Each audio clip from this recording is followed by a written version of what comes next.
নমস্কার, পজিটিভ বার্তা তরফ থেকে চলে এসেছি আজকে স্বাস্থ্য বিষয়ক আরেকটি বিশেষ পর্ব নিয়ে। আজকে আমাদের পর্বের বিষয় হচ্ছে অটিজম। আমরা অটিজম নিয়ে কথা বলবো। আমাদের সঙ্গে আছেন সাইকিয়াট্রিস্ট ডক্টর দেবযানী দাস। নমস্কার দেবযানী, আমাদের এই অনুষ্ঠানে আসার জন্য। অটিজম বিষয়টা কি আমরা দেবযানীর কাছ থেকে জেনে নেব, এবং অটিজম বিষয়টাতে যাওয়ার আগে আমি একটু দেবযানীর পরিচিতি আপনাদের সামনে দিয়ে নিতে চাইছি। দেবযানী বড় হওয়া, পড়াশোনা সবই কলকাতায়। তারপরে দেবযানী চলে যান ভেলোরে, দীর্ঘদিন কাজ করেন। তারপরে উনি ইংল্যান্ডে চলে যান, সেখানে পড়াশোনা শেষ করে আবার কলকাতায় ফেরে এখন কলকাতার বিভিন্ন হাসপাতালের সাথে যুক্ত। সেখানে উনি এজ এ কনসালটেন্ট সাইকিয়াট্রিস্ট উনি কাজ করেন, রোগীদের সেবা দিয়ে থাকেন। এই আমরা এবার আমাদের বিষয়ে চলে আসছি। আমাদের বিষয় আজকে হলো অটিজম। প্রথমে দেবযানীর কাছ থেকে জানতে চাইবো যে অটিজম এই ডিসঅর্ডারটি কি। এখন তো আমরা খুব শুনতে পাই বাচ্চাদের মধ্যে অটিজম, হ্যাঁ, সেটা কি একটু যদি আমাদের পরিষ্কার করে বলেন। এখন যে টার্মটা আমরা মোর কমনলি ইউজ করি সেটা হচ্ছে অটিজম স্পেকট্রাম ডিসঅর্ডার বা অটিজম স্পেকট্রাম কন্ডিশনস, এএসডি বা এএসডি। আর অটিজম যদি বলে, এটা মানে প্রথম বোধহয় টার্মটা কয়েন করেন ব্লিউলার ইন 1911, কিন্তু তখন ওটা মোর ডিসক্রাইব করা হতো স্কিজোফ্রেনিয়ার সাথে। কিন্তু সেটা 1970s যে এই দুটো যে আলাদা অসুখ, সেটা মোটামুটি এভিডেন্স পাওয়া যায়। তো তারপর থেকে এই অটিজমের আরো অনেক রকম চেঞ্জ হয়েছে আমাদের মানে ক্লাসিফিকেশন সিস্টেমে। আপাতত যে অটিজম স্পেকট্রাম ডিসঅর্ডার এই যে মানে এই যে নামটা দেওয়া হয়েছে, এটা বোধহয় 2013 মানে এডিশনে এসেছে। এটা অ্যাকচুয়ালি একটা স্পেকট্রাম, যেহেতু মানে একটা ছাতার তলায় অনেকগুলো সমষ্টিগত মানে বিভিন্ন রকমের সিমটম নিয়ে এই অসুখটার কথা বলা হচ্ছে। এটাও একটা নিউরো ডেভেলপমেন্টাল ডিসঅর্ডার।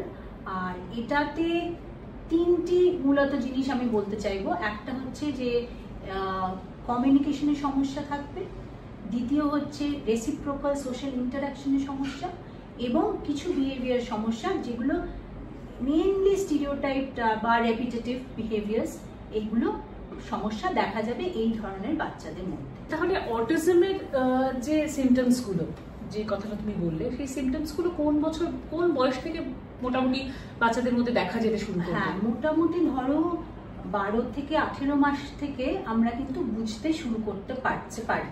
হ্যাঁ, সবার ক্ষেত্রে যেটা হবে তা বলছি না, কিন্তু ওটাই আর্লিয়েস্ট আমরা শুরু করতে পারি। তা কি সেই সময় বোঝা যাবে? কত ছোট বাচ্চাদের কি হতে পারে, যে আমরা যেই তিনটে বললাম তার উপরেই আমি বলছি। ধরো তখন তো আর বাচ্চাদের কমিউনিকেশন থাকে না, হয়তো ব্যাবলিং থাকতে পারে, হয়তো সেটা মিসিং, সে কোনো এফার্ট দিচ্ছে না, সেটা থাকতে পারে। বা যেটা ছোট বাচ্চাদের ক্ষেত্রে বেশি বোঝা যায়, এই যে সোশ্যাল রেসিপ্রোকাল সোশ্যাল ইন্টারাকশন বলছি, যেখানে আমরা একটা সমাজে যেভাবে আমরা চলি, সেখানে যেভাবে আমরা ইন্টারাক্ট করি, শুধু ল্যাঙ্গুয়েজ না, ল্যাঙ্গুয়েজটা কমিউনিকেশনের মধ্যে মেনলি আসছে। এইটা ধরো যে বাচ্চার দিকে তাকিয়ে হাসা হচ্ছে, বাচ্চাও তাকাচ্ছে, তার নাম ধরে ডাকা হচ্ছে, সে তাকাচ্ছে, বা বাচ্চাকে দেখে হাসা হচ্ছে, তারও একটা ফেশিয়াল এক্সপ্রেশন আছে হাসার। এই জিনিসগুলো কিন্তু সব থেকে প্রথমে আমরা বুঝতে পারবো, মানে অত ছোট বাচ্চাদের ক্ষেত্রে। বা আরেকটু বড় হলে ধরো টডলার, সে হয়তো টিপটো করে হাঁটছে, একটা পার্টিকুলার ওয়েতে হাঁটছে, বা পার্টিকুলার ওয়েতে হ্যান্ড ফ্ল্যাপ করছে, এই জিনিসগুলো আমরা দেখতে পারি। আর আরো বড় বাচ্চাদের ক্ষেত্রে ধরো সোশ্যাল সেটিংয়ে একটা অসুবিধা হচ্ছে। বেশিরভাগ ক্ষেত্রে বাবা মারা, যদিও ওই আই কন্ট্যাক্টটা নিয়ে অনেক বাবা মারাই আসেন, যেহেতু ওটা একটা প্রধান জিনিস যেটা বাচ্চাদের মধ্যে বাবা মারা দেখেন প্রথমে, যে এটা একটু অন্যরকম। আর দ্বিতীয় আরেকটা জিনিস হচ্ছে স্পিচ, যেটা ল্যাঙ্গুয়েজ প্রথমে এলাম আমি, যে কমিউনিকেশন, যে ধরনের স্পিচ দরকার সেই রকম অনুপাতে স্পিচ হচ্ছে না, বুঝতে পেরেছো? এবার সেইটা হতে পারে একদমই কোনো স্পিচ নেই, সেরকম হতে পারে, বা লিমিটেড স্পিচ, কয়েকটা ওয়ার্ড বলে, সেরকম হতে পারে। বা হতে পারে যে স্পিচ আছে, সে পারে, কিন্তু সেটা সে হয়তো একটা সোশ্যাল ইন্টারাকশনে, একটা কমিউনিকেশন কন্টিনিউ করতে পারছে না, বা হয়তো প্রোনাউন নাউনে হয়তো উল্টো পাল্টো করে ফেলছে। এইরকম তাদের একটা কমিউনিকেশনের প্রবলেম সবসময় থাকে। তাহলে অটিজমের ক্ষেত্রেও কি মানে এগুলো বাবা মারা প্রথমে যদি ধরতে না পারলো, ধরো এগুলো কোনোভাবে মিস করে গেল, মনে হলো যে হয়তো একটু দেরি করে বলছে, হয় না অনেক সময় আমরা বলি একটু দেরি করে কথা বলছে, বা ডেভেলপমেন্টে একটু দেরি হচ্ছে বাচ্চা, তাহলে সেটাও কি তোমাদের কাছে যে পেশেন্ট আসে, যে বাচ্চারা আসে, সেটাও কি স্কুল থেকে রেফার্ড হয়? হ্যাঁ, স্কুল থেকে তো কিছু রেফার হয়, কিন্তু কিছু মানে স্কুল থেকে রেফার তো হয়, কারণ স্কুলে গেলে তখন ওদের অসুবিধাটা একটু বেশি করে বোঝা যাচ্ছে। কিন্তু অনেক ক্ষেত্রে মেন এখানে আসেন যখন বাচ্চা কথা বলতে পারছে না। স্কুলে তো তারপরে যাবে না, তো তার আগে কথা বলতে পারছে না, এই কমপ্লেনটা নিয়ে কিন্তু বহু বাবা মা নিজের থেকেই আসছেন যে আমাদের মনে হচ্ছে এখানে কিন্তু অসুবিধা। কারণ বাবা মা কিন্তু প্রথম থেকে একটু সেন্স করতে পারেন, কারণ যেহেতু বাচ্চাটাকে সবসময় দেখছেন যে এ হয়তো অন্যদের তুলনায় একটু অন্যরকম। তাহলে তো অটিজমের ক্ষেত্রে যে স্পিচ থেরাপিস্ট একটা খুব স্পিচ থেরাপিতে যাওয়াটা খুব বড় একটা জায়গা, কারণ না হলে তো কথা যে বলতে পারে না। বা আমি এরকম কোনো বাচ্চাকেও দেখেছি কথা বলে ভীষণ আস্তে, মানে একদম শোনাই যায় না প্রায়, তার কাছে কানটা নিয়ে গিয়ে তাহলে বোঝা যায় তার সে কি কথা বলছে। তা সেক্ষেত্রে তো স্পিচ থেরাপিতে খুব বড় একটা জায়গা, খুব বড় একটা জায়গা। দেখো আমরা যে তিনটে মানে ভাগ বললাম যেটা, এবার তার মধ্যে কমিউনিকেশন একটা বড় জায়গা নিচ্ছে। এবার যে বাচ্চাদের স্পিচটাই ডেভেলপ করেনি সেখানে আমাদের একটা বড় সমস্যা হয়ে যাচ্ছে তাকে শেখানোর ক্ষেত্রে, তার সোশ্যাল স্কিলস বাড়ানোর ক্ষেত্রে। পরের স্টেপটা তো আসছে আমরা সোশ্যাল ইন্টারাকশন, সেটা যে আমরা শেখাবো, স্পিচ তো নেই, তাহলে আমরা কিভাবে তাকে শেখাবো? সেই ক্ষেত্রে সবসময় স্পিচ থেরাপিস্টের একটা বড় মানে রোল আছে, কিন্তু সেটা সত্ত্বেও অনেক বাচ্চা হয়তো কোনোদিনই তারা হয়তো কথা বলবে না, সেরকম একটা ক্যাটাগরি হবে, বুঝা গেল? কিন্তু আমাদের তো চেষ্টা তো চালাতে হবে। যখনই আমরা জানছি আমাদের অ্যাসেসমেন্ট করে সেটা স্টার্ট করতে হবে, কারণ এগুলো যেহেতু অনেকটাই অটিজমের বেশিরভাগ পার্টটাই ট্রেনিং নির্ভর, তাই জন্য যত তাড়াতাড়ি আমরা বাচ্চাকে ট্রেনিং এর মধ্যে দিতে পারবো তত তার আউটকামটা ভালো হওয়ার চান্স বেশি। তো অটিজমের ক্ষেত্রেও কি ওষুধ একটা বড় জায়গা, মানে ওষুধের জায়গাটা তুলনামূলকভাবে কম, নেই বলছি না, কম, কারণ আমরা তো এখানে কিছু অসুখ সারিয়ে ফেলছি না, এটা একটা কন্ডিশন।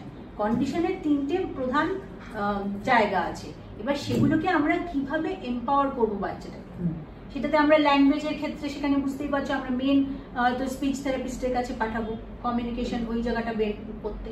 আর সোশ্যাল ইন্টারাকশন মানে রেসিপ্রোকাল সোশ্যাল ইন্টারাকশন যেটা, সেটার জন্য সোশ্যাল স্কিলস ডেভেলপমেন্টের জন্য হয়তো আমরা পাঠালাম সাইকোলজিস্টের কাছে, অকুপেশনাল থেরাপিস্টের কাছে, ওনাদের রোল অনেক বেশি হবে, স্পেশাল এডুকেটরদের কাছে। এবার থার্ড যে ক্যাটাগরিটা বললাম, ক্যাটাগরি না মানে সিমটমটা যেটা, যে রেপিটেটিভ স্টিরিওটাইপ যে বিহেভিয়ারটা বলছি, সেইটাতে অনেক সময় আমাদের ওষুধপত্রগুলো দিলে একটু বেটার ম্যানেজড হয়।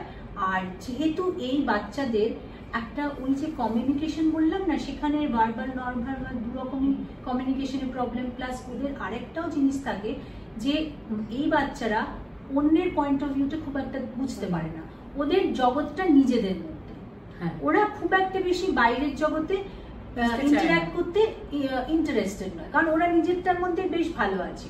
এবং আরো কয়েকটা সিমটম যেগুলো আমার বলা হয়নি, মানে ওদের তিনটে তো প্রধান ছিল। ধরো ওরা রুটিন খুব পছন্দ করে, মানে তুমি রুটিনের বাইরে গেলেই সে ভীষণ হয়তো কান্নাকাটি আরম্ভ করে দিল। এবার এই জিনিসগুলো অনেক সুবিধা হয় যদি আগে থেকে ট্রেনিং দেওয়া যেতে পারে, বেশিরভাগটাই ট্রেনিং, কিন্তু ধরো কিছু যারা বিহেভিয়ার প্যাটার্নস হলো হয়তো খুব অ্যাগ্রেসিভ হয়ে যাচ্ছে, খুব রেস্টলেস হয়ে যাচ্ছে, সেটা হচ্ছে কারণ সে তো নিজের ইমোশনটা বোঝাতে পারছে না, সে যেরকম অন্যটা বুঝতে পারছে না সে নিজেরটাও বোঝাতে পারছে না। বা ধরো এই যে রুটিনটা ওদের কাছে ভীষণ ইম্পর্টেন্ট, মানে সে যদি রোজ 9টার সময় হট চকলেট খায় তো রোজ 9টার সময় তার হট চকলেট চাই, বা হয়তো সে রোজ একটা অরেঞ্জ খায়, মানে প্লেটের একদিকে অরেঞ্জ দেওয়া আছে, এবার যেই তুমি ওইটা দিলে না তখন সে হয়তো রেগে যাচ্ছে, এবার রাগ হলে সে চেঁচামেচি করছে, বা হয়তো একটা হেড ব্যাঙ্কিং করছে, রেপিটেটিভ বিহেভিয়ার এরকম একটা কিছু হলো। এবার সেই জিনিসগুলোর জন্যই আমাদের ওষুধগুলো মোর কার্যকর। তুমি যখন তুমি এই থেরাপিস্টের কথা বলছিলে, এই দুটো জিনিসকে তুমি একটু আমাদের কাছে ক্লিয়ার করো। একটা হচ্ছে অকুপেশনাল থেরাপি কি, আর একটা হচ্ছে স্পেশাল এডুকেটরের কাছে যে যাবে নিয়ে বাবা-মারা, সেই দুটো কি একটু যদি তুমি একটু ক্যাটেগরিক্যালি একটু ভাগ করে দাও। দেখো, যেহেতু এই বাচ্চাদের তো একটা যে বাচ্চারা ধরো যখন স্পেশাল এডুকেটরের কথা আসছে তখন মানে আমরা বাচ্চাটাকে কিছু শেখানোর তো চেষ্টা করছি, হয়তো সেটা পড়াশুনো হতে পারে বা অন্য কিছু হতে পারে। এবার স্পেশাল এডুকেটররা ওই পার্টিকুলার বাচ্চার কি নিডস আছে দেখে তাদের আলাদা রকম কিছু টেকনিক্স আছে, কারণ ওরা হয়তো অন্য বাচ্চাদের মতন করে পড়তে শিখতে পারবে না, সেই টেকনিক্সগুলো স্পেশাল এডুকেটররা ও মোটামুটি বাচ্চাদেরকে শেখান। আর অকুপেশনাল থেরাপিস্টরা ওনারা যেটা ধরো অন্য স্কিলসগুলো যেরকম টাইম ম্যানেজমেন্ট বা হয়তো একটু মোটর স্কিলস, এইগুলো যেগুলো অন্য স্কিল যেগুলো আমাদের প্রতিদিন চলার জন্য লাগে, সেই স্কিলসগুলো ডেভেলপ করাতে ওনারা সেটাতে হেল্প করতে পারেন। মানে পার্টিকুলার বাচ্চা, কারণ এইটা একটা বুঝতে পারছো যেহেতু আমরা বললাম না স্পেকট্রাম, আর এক একটা বাচ্চাটা তো বড় হচ্ছে, তার যেটা 4 বছরের নিড ছিল 8 বছরের নিডটা আলাদা, তাই জন্য তার শেখার জায়গাগুলো আলাদা হবে। আর ইউজুয়ালি যদি বাড়িতে, অধিকাংশ বাড়িতে হয়তো তারা কোনোদিন আগে অটিজমের কোনো বাচ্চা দেখেনি, তাই জন্য বাবা মার জন্য একটু গাইডেন্স দরকার হয়। তাও আমি বলবো বাবা মাই কিন্তু প্রধান তাদের টিচার, কিন্তু বাবা মা যদি একটু গাইডেন্স পায় তারা কিন্তু সেইভাবে ইম্প্রোভাইজ করে নিতে পারে। ফর এক্সাম্পল ধরো আমি তোমাকে একজনের কথা বলতে পারি, যে বাচ্চাটি ভীষণ, ওদের যেহেতু একটা খুব রিচুয়ালিস্টিক বিহেভিয়ার থাকে এবং ওরা খুব পারফেকশনিস্ট, কিছু জিনিস করা পছন্দ করে রেপিটেটিভ, সেই বাচ্চাটি যখন আস্তে আস্তে বড় হচ্ছে এবং ধরো সামার এমনিতে সে হয়তো স্কুলে যায়, স্পেশাল স্কুলে যাচ্ছে, কিন্তু অনেকদিন পরে তো ছুটি থাকে, তখন বাড়িতে থাকলে তার মা কিন্তু ভেবে চিনতে বার করলো যে বাচ্চা যখন এখন বড় হয়ে গেছে ওকে ভেজিটেবল কাট করতে শিখিয়েছে। এবার তাহলে কি হচ্ছে, সে সারাদিন ধরে অনেক ভেজিটেবল কাট করছে, এবার সেইগুলোকে রাখা হচ্ছে আলাদা করে ফ্রিজে, এবার তাদের বাড়িতে যেই আসছে তাকে একটি করে প্যাকেট দেওয়া হচ্ছে। এটি কিন্তু মা নিজে ইম্প্রোভাইজ করেছে। তার ফলে কি হচ্ছে, বাচ্চাটা যদিও হয়তো অত সোশ্যাল লোকজন পছন্দ করে না, কিন্তু তার তো তবুও একটা ছোট্ট সার্কেল আছে, সেই সার্কেলে যারা আসছে ও যে কিছু দিতে পারছে, ওর একটা কিন্তু অ্যাডাপ্টিবিলিটিটা বাড়ছে এবং অবভিয়াসলি একটা স্কিলও শিখতে পারছে, মায়েরও হেল্প হচ্ছে, স্কিল শিখতে পারছে, অ্যাডাপ্টিবিলিটি বাড়ছে এবং সবচেয়ে বড় কথা হচ্ছে একটাও প্রশংসাও পাচ্ছে। তো প্রশংসাও পাচ্ছে, সেই যে রিওয়ার্ডটা হচ্ছে, হ্যাঁ, এবং সেটা কিন্তু তাই জন্য তাদের সাথে সে বাড়িতে লোক এলে সে কিন্তু সেটা আগ্রহ নিয়ে মানে অপেক্ষা করছে তারা কখন আসবে। এই ধরনের ছোট ছোট জিনিস আমি দেখেছি বহু অটিজমের বাচ্চাদের বাবা মারা অনেক কিছু কিন্তু ওনারা ইম্প্রোভাইজ করেন, করে নিজের বাচ্চাকে সেটা শেখাচ্ছে এবং সেখান থেকে বাচ্চার মানে টাইমটাও ভালো করে স্পেন্ড হচ্ছে, বন্ডিংটাও ভালো হচ্ছে এবং অ্যাডাপ্টিবিলিটিটা বাড়ছে। আমার কোথাও গিয়ে মনে হয় যে এই বাচ্চাদের সাথে মানে আমরা যত বেশি বাবা মারা যত বেশি গাইডেন্সটাকে ভালো করে অ্যাডাপ্ট করতে পারবো, তত বেশি কিন্তু আমরা বাচ্চাদেরকে সেটা দিতেও পারবো। কারণ কাউন্সেলিং এর ক্ষেত্রে বলা হয় যে অনেক সময় ছোট বাচ্চাদের তো কাউন্সিলাররা কিভাবে কাউন্সেলিং করবে, তখন তো বাবা মাকেই আসলে শেখানো হয় যে আপনি কিভাবে তাকে কাউন্সেলিংটা করবেন বা কিভাবে তাকে সেই গাইডেন্সটা দেবেন। তো সেই ক্ষেত্রে আমার আরেকটা জিনিস মনে হচ্ছিল যে অটিজমের সঙ্গেও কি মানে আইকিউ ডিসেবিলিটি বা আইকিউ পুয়ার এটা একটা যোগ আছে? একদমই যোগ আছে, কারণ অনেক বাচ্চাদের থাকবে যে লো আইকিউ আছে। আর তোমার যেটা আগে বললে তুমি যে বাবা মাদের, না ওটা আমি এখনই বলে নিই, যে বাবা মাদের অনেক ট্রেনিং প্রোগ্রামস আছে, তাই জন্য যেহেতু বাবা মারাই সবসময় বাচ্চাটির সাথে রয়েছে, বাবা মারা ওই ট্রেনিং প্রোগ্রাম করে গিয়ে ওনারাই কিন্তু নিজেদের মতো করে বাচ্চার একটা প্রোগ্রাম বানিয়ে নিতে পারে যে এই এই জিনিসটা করলে বাচ্চা বেশি রেসপন্ড করছে এবং তাকে শেখানোটা তাদের পক্ষে সুবিধে হচ্ছে। তবে এক্ষেত্রে আমি বলবো বাবা মার, যেহেতু এটা একটা তো লাইফ লং একটা কন্ডিশন, তাই জন্যে বাবা মার কিন্তু নিজেদের মধ্যে প্রথম কথা হচ্ছে অ্যাকসেপ্টেন্স, অসুখটার অ্যাকসেপ্টেন্স, এবং এবার আমরা কিভাবে একসাথে এটাকে হ্যান্ডেল করব। যদি বাবা মা দুজন একসাথে থাকেন এবং দুজনের যদি একটা আন্ডারস্ট্যান্ডিং ভালো থাকে, তাহলে কিন্তু বাচ্চাকে হ্যান্ডেল করতে অনেক সহজ হয়ে যাবে। এবং তার মধ্যে আরেকটা কথাও বলবো যে আজকে বাচ্চার অটিজম হয়েছে বলে যেটা অনেক সময় হয়ে থাকে যে কোথাও নিয়ে যাব না, একেবারে তারা ভীষণ আইসোলেটেড হয়ে যান বাচ্চাটাকে, সেটা একদিকে বাচ্চাটা খুব কেয়ার পাচ্ছে, কিন্তু অপোজিট দিকে কিন্তু হচ্ছে যে বাচ্চাটা কোনো অ্যাডাপ্টিবিলিটি শিখছে এবং বাবা মার লাইফটা একদম কিন্তু স্ট্যাগনেন্ট হয়ে যাচ্ছে, তার ফলে তারা ফ্রাস্ট্রেটেড হয়ে যাচ্ছে না একটা জায়গায়, দুদিকেই ফ্রাস্ট্রেশন থাকবে। তাই জন্যে আমার মনে হয় একদম যেটা তাদের নিজস্ব সার্কেল, সেখানে কিন্তু বাচ্চাটাকে একটু এক্সপোজ করলে আস্তে আস্তে বাচ্চারও অ্যাডাপ্টিবিলিটি ভাব বাড়বে এবং বাবা মাকে নিজেদের যত্ন নিতে হবে, শুধু বাচ্চার যত্ন নিলে হবে না, নিজেদের যত্ন নিলে তারা কিন্তু আরো ভালোভাবে বাচ্চাকে দেখতে পারবে। সেই অটিজমের কারণ হিসেবে কি বলা হচ্ছে, মানে কেন? কারণ হিসেবে আমাদের একটা কিছু জিনগত কারণ আছে, কিছু এনভায়রনমেন্টাল রিজনস আছে, কিন্তু সঠিক এইটার জন্যই হচ্ছে এইরকম কিন্তু কিছু আপাতত আমাদের সেরকম ভাবে আসে না। আমরা জানি যে জিনগত বা এনভায়রনমেন্টাল ফ্যাক্টরস রিলেটেড হয়ে অটিজম হচ্ছে, কিন্তু সেরকম যে আমরা পিন পয়েন্ট করতে পারছি এরকমটা নয়। এরকম কি দেখা গেছে কিছু কেসের ক্ষেত্রে যাদের মানে পারিবারিকভাবে সাইকোলজিক্যাল প্রবলেম আছে বা সাইকিয়াট্রিক প্রবলেম আছে তাদের হ্যাঁ সেক্ষেত্রে হতে পারছে, রিস্ক থেকে যাচ্ছে। কিন্তু এগেন সব জিনগত অসুখই যে মানে বংশে থাকতে হবে এরকম নয়, কারণ এটা তো ডিপেন্ড করছে জিনটা কিভাবে কপিড হয়েছে, সেই মিউটেশনে কোথাও একটা সমস্যা হয়ে যাচ্ছে। তাই আমরা অনেক সময় দেখতে পাচ্ছি বাড়িতে হয়তো কারোরই নেই কিন্তু একটি বাচ্চা রয়েছে যার রয়েছে, কিন্তু এটাও আবার ঠিক যে যেই ফ্যামিলিতে রয়েছে সেখানে হওয়ার চান্সেসটা একটু বেশি হয়ে যায়। আচ্ছা, এরকম তো অনেক সময় দেখা যায় যে বাড়িতে ধরো মানে বাবা মা ছাড়াও বাড়িতে অন্যান্য সদস্যরা আছে, তারা কোনোভাবে আর কি এরকম অটিস্টিক বাচ্চা হলে বা এই ধরনের কোনো রকম ভাবেই তার একটা কোনো রকম ডিসএবিলিটি থাকলে দেখা যাচ্ছে যে ভীষণভাবে মায়ের ওপর কিন্তু একটা আমাদের একটা ভীষণ নির্দেশ করার একটা জায়গা এখনো কিন্তু আমাদের সোসাইটিতে আছে, যার ফলে কিন্তু আমার মনে হয় মা বাবা বাড়ির অন্যান্য পরিবার মিলিয়ে যে বাচ্চাটাকে বড় করা, এই ধরনের বাচ্চার সাপোর্টের ক্ষেত্রে কিন্তু মাকে অনেক সময় আমাদের দেখি আমরা, তোমরাও নিশ্চয়ই এরকম কেস পাও যে মা একা লড়ছে, সেই ক্ষেত্রে তোমার কি মনে হয় মানে সেই ক্ষেত্রে মা এবং বাচ্চা দুজনেরই কিন্তু স্ট্রাগলটা তখন অনেক বেড়ে যাচ্ছে, কারণ যেহেতু মাই বাচ্চার সাথে সব থেকে বেশি সময় থাকে, মাই বাচ্চাকে জন্ম দিয়েছে, তাই জন্য সামহাউ কোনোভাবে মায়ের ওপরই বেশি মানে এক্সপেকটেশনটা হয়ে যাচ্ছে, এবং মারাও নিজেদেরকে অনেক সময় ভাবতে থাকেন যে আমার কিছু করার জন্য হয়তো যেরকম যখন যদি আমরা মনে করি যে অটিজম যে ওয়ার্ডটা শুরু হয়েছিল প্রথম দিকে সেই রেফ্রিজারেটর মম অ্যান্ড অল দ্যাট দিয়ে শুরু হয়, কিন্তু পরে কিন্তু এটা দেখা যায় যে অ্যাকচুয়ালি পেরেন্টিং এর জন্য অটিজম হয় না, অটিজম সে হতো তাই হয়েছে, সেখানে পেরেন্টিং এর রোল ওইরকম ভাবে নেই, কিন্তু কিভাবে বাচ্চাটাকে পরবর্তীকালে আমরা নিয়ে যাচ্ছি সেটার পেরেন্টিং এর ডেফিনেটলি রোল আছে।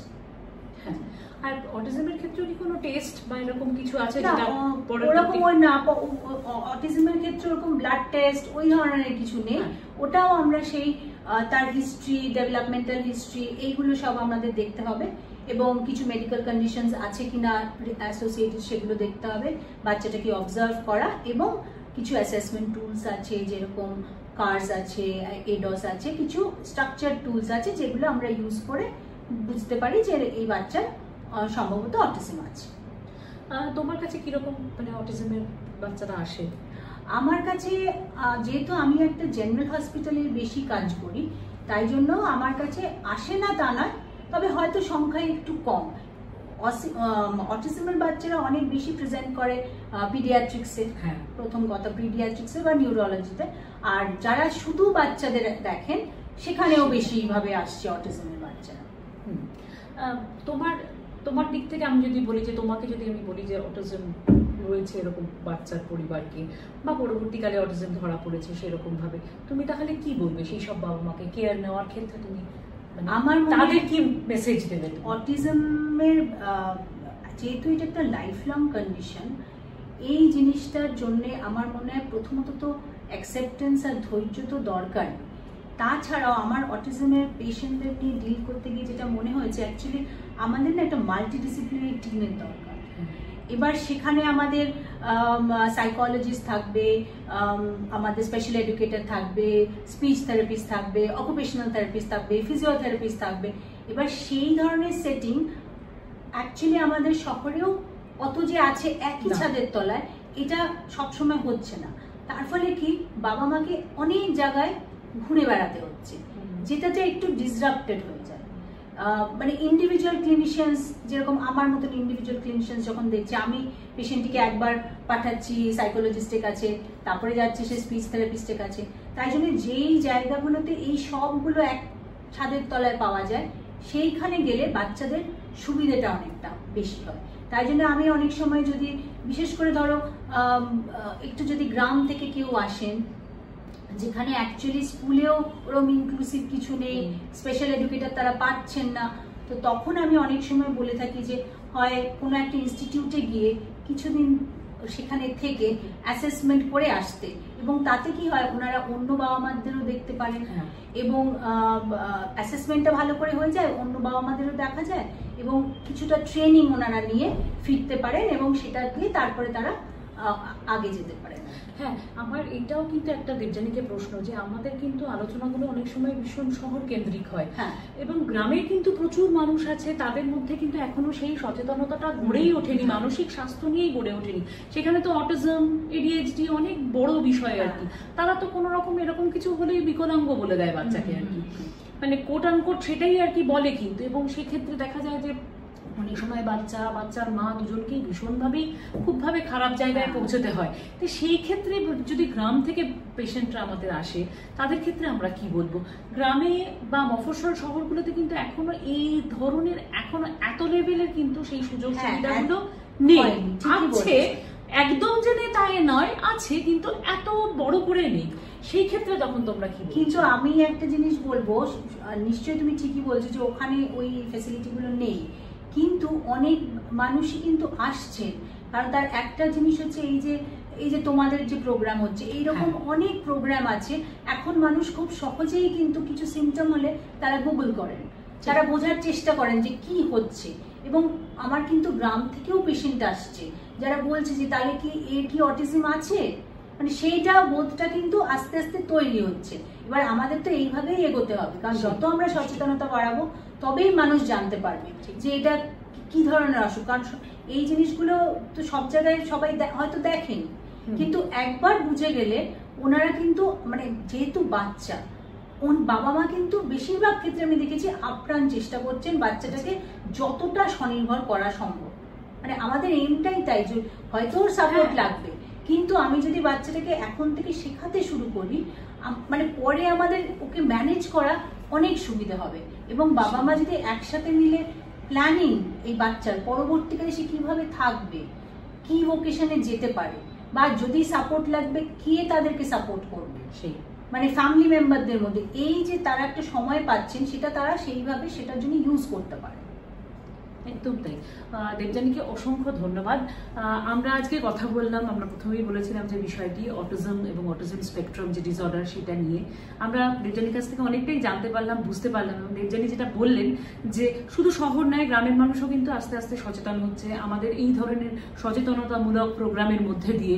এবং আমরা কিন্তু যত বেশি এগুলো মানুষের সাথে কথা বলবো, যত বেশি মানুষকে জানাবো, তত কিন্তু মানুষের কাছে আমরা খুব সহজে পৌঁছবো। কারণ একটা বাচ্চা এই ডিসঅর্ডার নিয়ে জন্মেছে, সেটা কারোর হাতেই ছিল না।